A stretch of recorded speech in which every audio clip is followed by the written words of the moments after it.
সকাল থেকেই তো হাজির হতে হবে।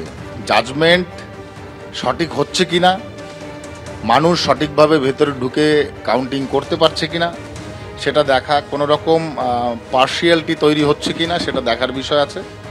তো যার জন্য এই স্যাটিসফ্যাকশান আমাদের ভিতরে যাতে থাকে যে সঠিকভাবে নির্বাচন যে কাউন্টিং সে কাউন্টিং হচ্ছে, এটার জন্যই সকাল থেকে এসে আমাদের প্রার্থীসহ আমাদের যারা কাউন্টিং এজেন্ট আছে তাদের আমরা ঢুকিয়েছি, সকলে মিলে একসাথেই আমরা এসেছিলাম।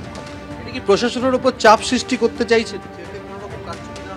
সারা বাংলার মানুষ জানে পশ্চিমবঙ্গের প্রশাসন কি, সেটা বলে আর আমাদের লজ্জা দেওয়ার দরকার নেই, বরং ওদের লজ্জা পাওয়া উচিত। তাই আমার মনে হয় এখানে খুব সঠিকভাবে কেন্দ্রীয় নিরাপত্তার মাধ্যমে নির্বাচন হবে। আমি সম্পূর্ণ আস্থাশীল কেন্দ্রীয় নিরাপত্তা বাহিনীর উপরে। আপনি যেটা দেখা যাচ্ছিল যে গণনা কেন্দ্র হেলেঞ্চা হাই স্কুল, সেখান থেকে বেশ কিছুটা দূরে বসেছিলেন, সঙ্গে ছিলেন আপনার বনগাঁ সাংগঠনিক জেলা বিজেপির সভাপতি দেবদাস মণ্ডল। পুলিশ কি বলল আপনার? মানে আমরা নিয়মকে ভঙ্গ করব না।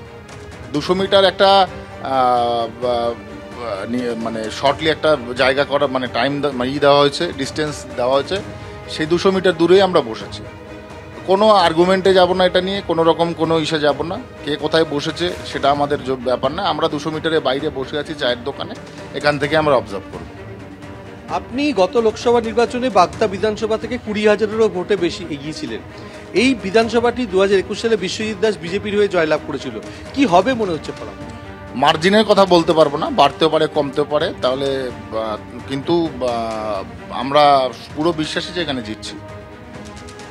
শুনলে যে বনগাঁ সাংগঠনিক জেলা বিজেপির সভাপতিকে সঙ্গে নিয়ে একটি চায়ের দোকানে বসে রয়েছেন যাতে গণনাকে কেন্দ্র করে কোনো কারচুপির ঘটনা না ঘটতে পারে, সেই বিষয়টি একেবারে সামনে থেকে তিনি দেখতে চাইছেন এবং সেই কারণেই তিনি এখানে অপেক্ষা করছেন।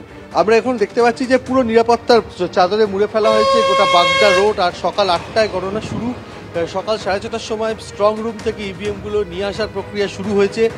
মোট যেটা জানা যাচ্ছে 140 জন গণনা কর্মী থাকছে।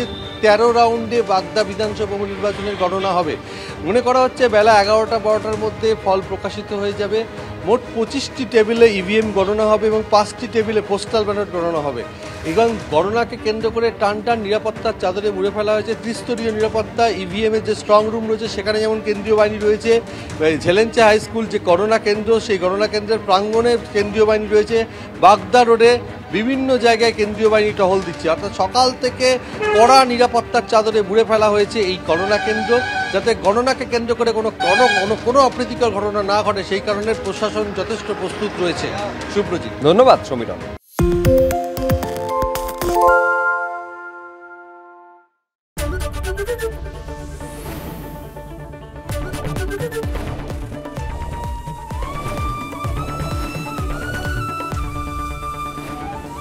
এবিপি আনন্দ, এগিয়ে থাকে, এগিয়ে রাখে।